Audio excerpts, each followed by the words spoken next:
This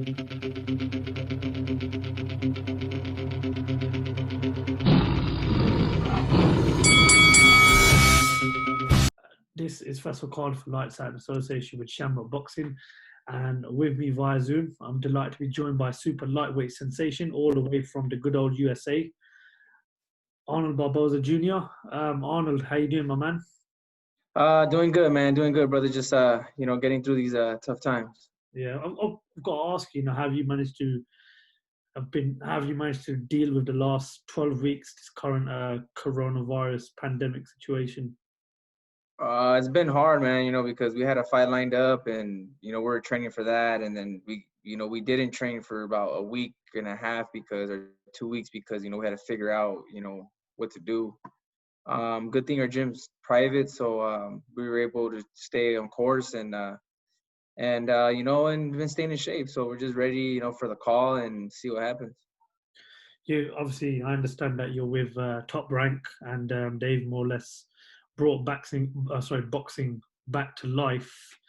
I've just literally finished watching their second show. What have you made of boxing's return, and how pleased are you that it's Top Rank that has got the ball rolling in terms of bringing boxing back?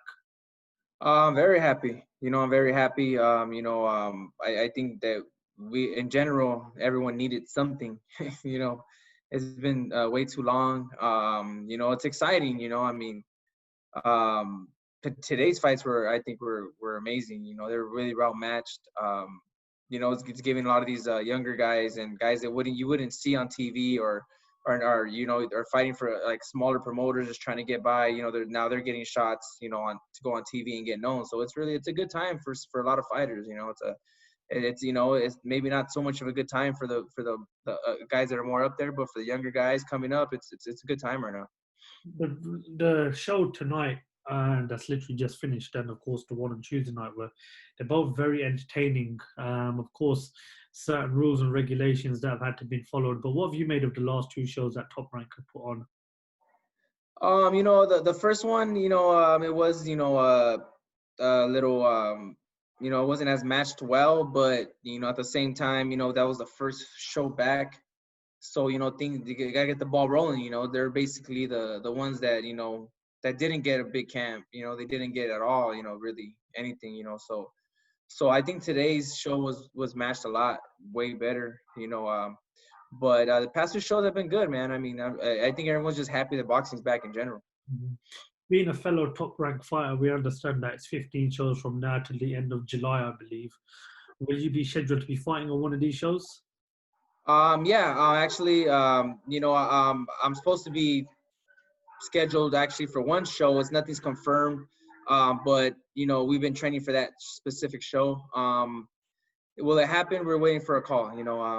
But at the same time, I kind of want something a little more. I want a bigger fight. I want something to mean something at this point. So we'll see.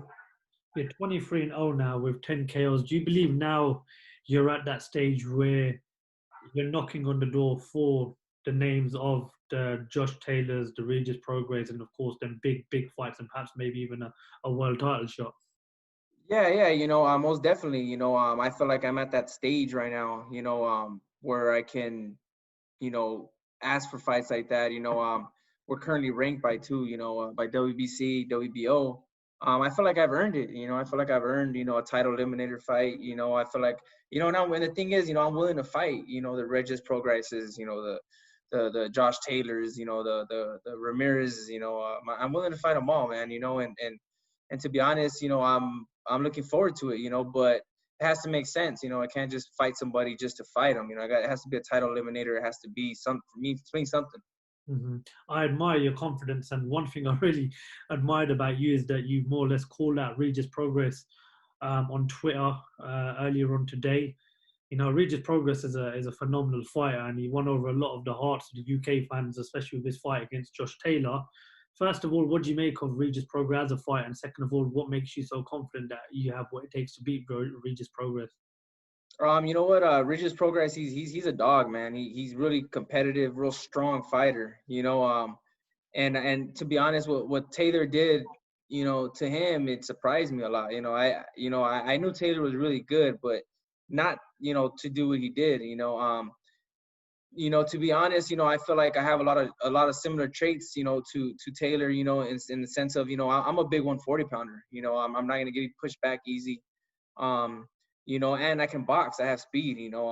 I feel like a lot of that will come into the factor. I know Regis Prograis is a good fighter. He's a come forward fighter, rugged fighter. But we'll be up for the challenge. It'll be a tough fight, and we'll be up for it. It's very difficult because obviously a man in your position hasn't been given that opportunity, and sometimes the only way you can sort of hear what you want to be heard is by calling out people over social media. So if you had a message for Regis Progress, what would it be? To be honest, if I had a message for him, it would be, hey, Maurice Hooker fell out. He didn't really want to go up to 143. Regis, he wanted, Dude DeBella, I heard on an interview, said that they wanted to do a title eliminator with them too. But now that Hooker's up, I mean, hey, I'll step in. I'll take that role. I'll take that role 140. I'm always training. I'm always ready. And let's do it. Let's give fight fans a good fight. Especially right now. So on any platform and any place, it don't matter to me. Jose Zapida as well, Robert Easter Jr. There's a pack full of names. How do you think this is the best the super lightweight division has been in for a very long time? Oh yeah, it's stacked, man. And then you got guys that that are barely coming up. You got guys that lost. Like you got like Alex Salcedo, who I would love to fight as well. You got a lot of guys out there, man. This division stacked, man. It's you know what it's we're all basically in line, waiting for Taylor and Ramirez to do their thing, and once they get their thing done, everything's gonna open up for all of us. There's also a man in that division called Chris Algeria, a real experienced fighter who's fought some of the biggest names, not only in the super lightweight division, but also fighters that moved up to welterweight. Is that a fight that you'd be open to as well? Oh, of course, of course. I mean, if that fight presented itself, why not? I know Chris Algeria has called, a lot of my fights, so we would be open to it. He knows who I am, I'm sure, and why not? I would love it. I mean, like I said, if the fight makes sense right now for me, I'll take it. If they're gonna give me a title eliminator, if they're gonna give me, a something that means something, I'll take it. I'm not scared to fight nobody. I need something. I mean, I need to start. I need to start now. Talk to us a bit about your background growing up as a child. What is it that got you into boxing, and how difficult has your journey been? And now with obviously the position that you find yourself in, not far off from big fights, but just talk to us a bit about the early days of your career. To be honest, my father was a pro kickboxer. When he started kickboxing, at the time I was about 5 years old, 5 and a half. And I wanted to go into the gym, but my dad, he knew there was no money in kickboxing, so he put me in boxing, and when he seen me, I had I think it was about like 25 smoker fights, because I was too young to fight in the USA. I wasn't 8 years old, so I started coming up through there. My dad, I don't know, he seen something, he quit his career in kickboxing. He was, I believe, 13-0, and he just focused on me, and I feel like, I could have had a really big amateur career, but I stopped when I was 13. I stopped at about almost 70 fights at 13 years old. I stopped out through high school just so I could play football, a different sport. And then I came back, and and it's been real hard, man, because I didn't have that amateur background. And it was real tough. I couldn't get a fight for a whole year. I didn't have a promoter.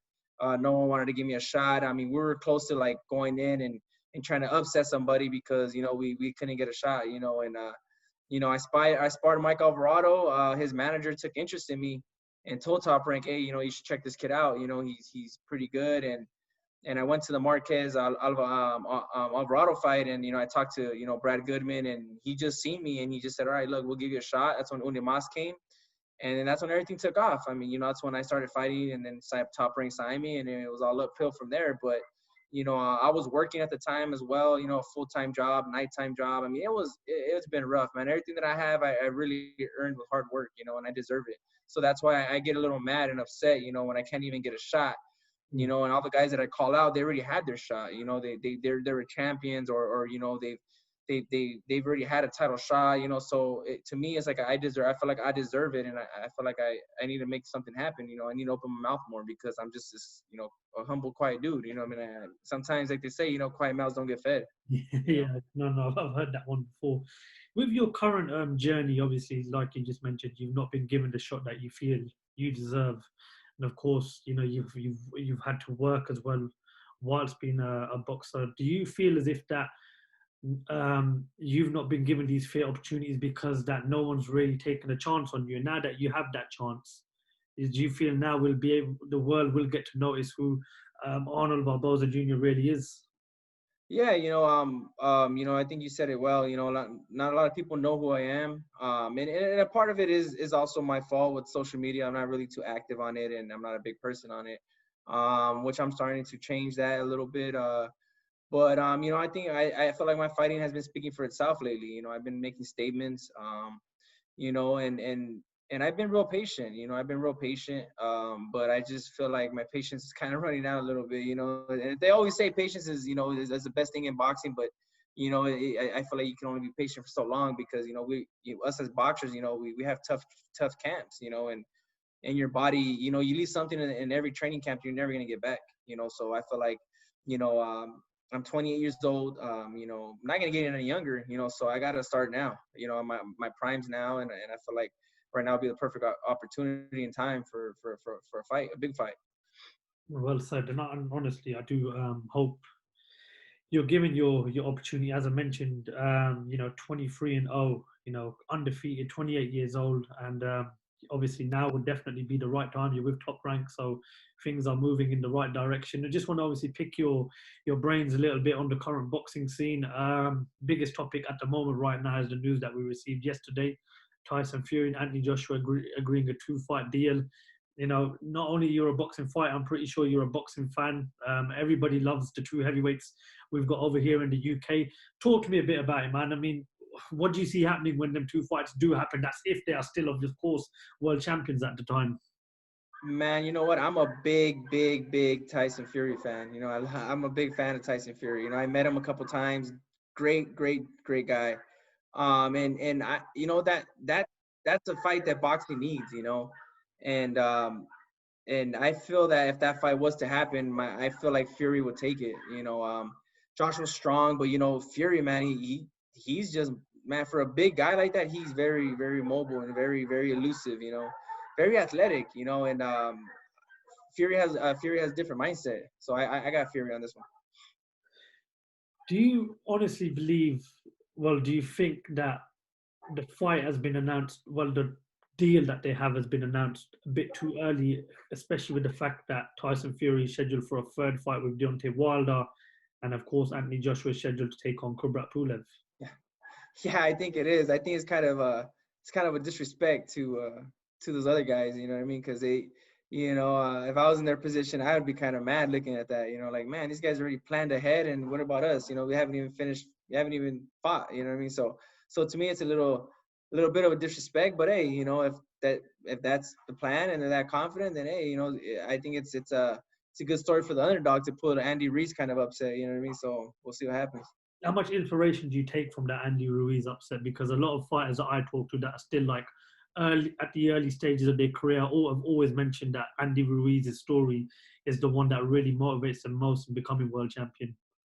Yeah, you know, it's funny because you know I met Andy Reese a couple of times, and you know, great dude. And man, that was amazing, man. Oh man, I remember I had a birthday party for my daughter that day, and I remember I was helping her open her presents, and my buddy was like, "Hey, he's like, hey, Andy Reese just dropped Joshua." Like, no way. And right, I will never forget it, man. I was jumping, I was happy, you know, I was happy for him, you know what I mean, because he's such an underdog on that one. Mm. And you know what? It's still, you know, it's very motivating. You know, it's very motivating to get in the gym, and you know, to me, I'll always be the underdog as well. You know, so I look up to that. I look up to that whole thing that happened, man. It was real good for him and real good for boxing. You just mentioned you don't really take much part in social media, so I'm not too sure whether you've done many interviews or not. So, you know, I'm going to try and get as much out of you as possible.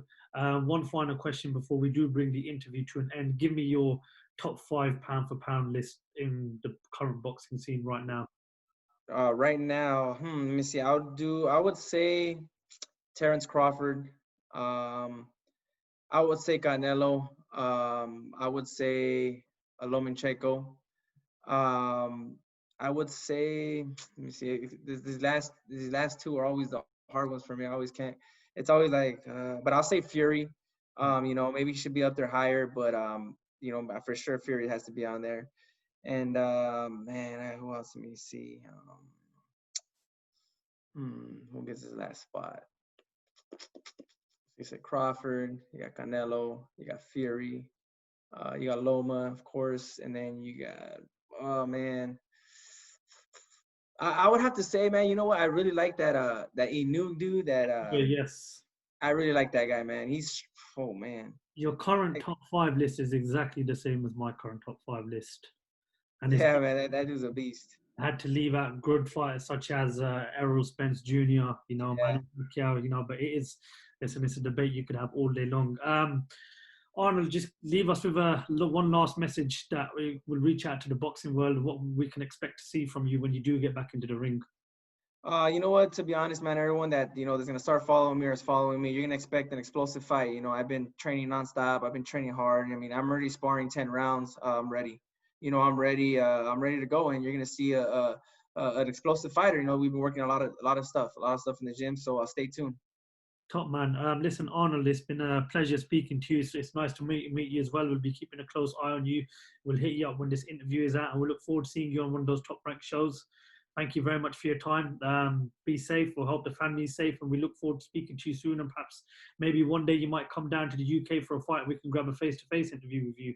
Yeah, of course, man. Thank you. I really appreciate it, man. Be Thank, safe. thank you for your time. Arnold Barboza, thank you for talking to Lights Out. Thank you.